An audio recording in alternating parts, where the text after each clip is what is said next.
اللہ کے رسول سلام پھیرنے کے بعد دعا نہیں کرتے تھے، اجتماعی دعا سب مل کر مسجد میں کرتے نا، اللہ کے رسول کبھی نہیں کرے جی، صحابہ کبھی نہیں کرے، ابو بکر صدیق نہیں کرے، عمر کوئی بھی نہیں کیے۔ لوگوں نے ایک طرح سے دعا اپنی طرف سے ایجاد کر لی، بدعت ہے، بدعت ہے، بدعت ہے۔ آدمی جو دعا امام کرتے ہیں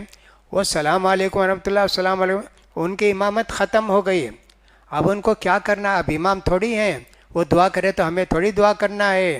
اب ایسا نہیں ہے۔ وہ چائے پیے تو سلام کے بعد ہم تھوڑی چائے پی، ارے امام صاحب سلام پھیرتے چائے پیتے ابھی ہم بھی چائے پئیں گے، ایسا تھوڑی ہے۔ سلام علیکم کے بعد ان کی امامت ختم ہو گئی، ایسا ہے۔ انور شاہ کشمیری ایک حنفی عالم دیوبند کے تھے، پھر اس کے بعد جو تارکیشوری گجرات میں جا کے بھی ایک ڈابیل میں ایک مدرسہ کھولے تھے، الجامعۃ الاسلامیہ، وہ بھی لکھتے ہیں ہند و پاک کے اندر، بنگلہ دیش وغیرہ کے اندر عادت یہ ہے امام سلام پھیرنے کے بعد دعا کرتے امام، جہری دعا، اور لوگ آمین بولتے ہیں، اس کا کوئی ثبوت نہیں ہے۔ انہوں نے بھی لکھا ہے، بہت سے لوگوں نے لکھا ہے، اور کسی بھی فقہ کی نماز میں، فقہ کی کتاب میں نہیں لکھا ہے امام سلام پھیرنے کے بعد دعا کرے، ایسا کہیں نہیں لکھا ہے، کسی بھی فقہ کی کتاب کے اندر نہیں لکھا ہے۔ لوگوں نے جو عادت بنا لی اور اس پر عمل کرتے ہیں، حالانکہ یہ بدعت ہے، اور کل بدعت ضلالہ، ہر بدعت گمراہی ہے جو اللہ کے رسول کے طریقے کے خلاف ہے۔ تو امام کو چاہیے سلام پھیر کے مقتدیوں کی طرف بیٹھے، لیکن دعا نہ کرے۔ فجر کی نماز کے بعد اور عصر کی نماز کے بعد اللہ کے رسول تھوڑی دیر بیٹھتے تھے، اور فجر کی نماز کے بعد ذرا زیادہ دیر تک بیٹھتے تھے، پوچھتے تھے کوئی خواب دیکھے جی، خواب دیکھے تو اللہ کے رسول اس کا معنی مطلب تعبیر بولتے تھے، اور اگر کوئی نہیں دیکھے تو اللہ کے رسول فرماتے کبھی میں خواب دیکھا جی، ایسا تھا، تو صحابہ پوچھتے اللہ کے رسول اس کا کیا مطلب ہے، تو اللہ کے رسول اس کا مطلب بتاتے۔ جب سورج ذرا بلند ہو جاتا، 10 منٹ ہو جاتے، 12 منٹ ہو جاتے، تو اللہ کے رسول 2 رکعت اشراق کی نماز پڑھتے،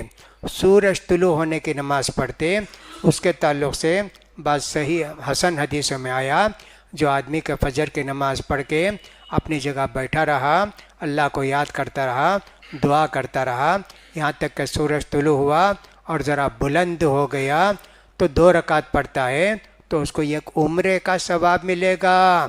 دوسری حدیث میں آیا ایک عمرے ایک حج کا ثواب ملے گا، ایسی فضیلت بتائی گئی ہے۔ یہ امام اور مقتدی سب بیٹھ کے اللہ کے رسول کے پاس سب باتیں سب سنتے ہوئے 2 رکعت اللہ کے رسول بھی نماز پڑھتے، صحابہ بھی پڑھتے ہیں۔ اس کو کہتے ہیں صلاۃ الاشراق، سورج نکلنے کی نماز۔ تو اتنی باتیں نماز کے تعلق سے حدیث کے اندر بیان کی گئی ہیں، ان ساری باتوں کا ہم کو خیال کرنا چاہیے۔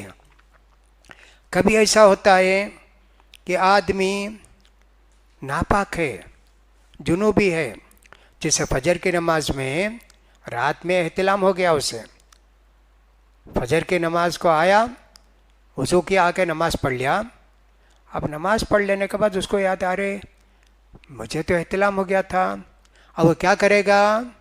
وہ نماز دہرائے گا، اس لیے کہ جنابت کی حالت میں بغیر وضو کے نماز، بغیر غسل کے نماز پڑھا ہے نا، تو اس لیے وہ نماز دہرائے گا، نماز وہ دہرائے گا۔ عورت نماز پڑھ رہی ہے، تشہد میں بیٹھی ہے، نہیں تو تیسری رکعت میں ہے، اس کو خون شروع ہو گیا، حیض ہو گیا، تب کا تب نماز چھوڑ دے گی، یہ نہیں کرے گی بھئی تھوڑی دیر پڑھ لیں گے نماز پوری ہو جائے گی نا، روزہ ہو کہ نماز ہو، 2-4 منٹ بھی باقی ہیں، حیض شروع ہو گیا، روزہ ٹوٹ گیا، نماز بھی ٹوٹ گئی، اب نماز نہیں پڑھنا، 2 منٹ 3 منٹ نہیں بیٹھنا، تھوڑی دیر تشہد پڑھ کے سلام نہیں پھیرنا، تمہاری نماز ختم ہو گئی، تم نماز چھوڑ دو، گھر میں ہو تو چھوڑ دیے، مسجد میں تو چھوڑ کے باہر چلے گئے مسجد سے۔ حیض کی حالت میں نماز قبول نہیں ہوتی ہے، اور حیض کے دنوں میں جو نماز چھوٹ جاتی ہے 6 دن کی 7 دن کی، ان کی قضا نہیں ہے۔ پھر عورتیں اچھی ہونے کے بعد، یعنی خون صاف ہو جانے کے بعد 7 دن ظہر، عصر، مغرب، عشاء، فجر نہیں جی نہیں پڑھیں گے، وہ معاف ہے نماز، اللہ نے اس کو معاف کر دیا ہے۔ ہاں روزہ البتہ قضا کرنا ہے، حیض کی حالت میں اگر چھوٹ گیا روزہ ان کو قضا کرنا ہے۔ نماز کے متعلق بہت سے باتیں حدیث اور قرآن کے اندر آئی ہیں، اگر ہم سنت کے مطابق نماز پڑھیں گے ہم کو اجر و ثواب بے حساب ملے گا، اور اگر سنت کے خلاف سنت کے مطابق نہیں پڑھیں گے ثواب کم ملے گا،